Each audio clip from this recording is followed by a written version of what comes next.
In this lecture, we will learn how to split a body and also learn how to split faces. So I've drawn up a basic part here, and I've also added in a construction line, which is this one here, and also a sketch, which is this sketch here. I'll turn off the construction line visibility for now. Just a note, we don't need to add this on a construction line. I've just done it for this lecture, so we can better see the splitting line, but we can draw it, let's say, on this face here. So I've got my splitting line here, which is a spline, and we've got our part here. So let's come up to modify, and we see we have the two commands here, split face and body.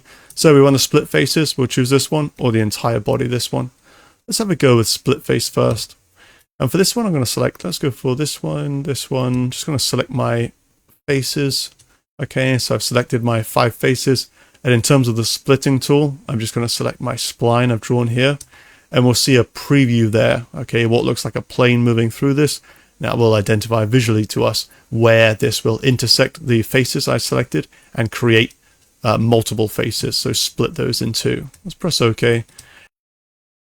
As you can see now, of the faces that I've selected, they are now split into two, according to the intersection between those faces and the geometry of this spline that I drew here. So I notice this face is not split, neither is this one, whereas this one is split here, likewise here. And also we've got the detail there like we have in our spline. So I'm going to hit Control Z and I'm going to show you one more example. Come to modify, in this case it's just body. So body to split, we've only got one body to choose from, and if we come into our bodies folder, we can select it there or select in the environment itself. And for the splitting tool, let's select the spline, press OK, and then we'll see there that every face is now split. And we now have 2 bodies in our tree. So body 1, and in this case it's body 3. I'm going to hit A on the keyboard, apply an appearance.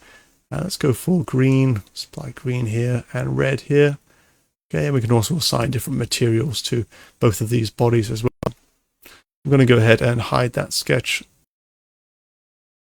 That's looking good. And that's how we either split individual faces or split entire bodies. And I'll see you in the next lecture.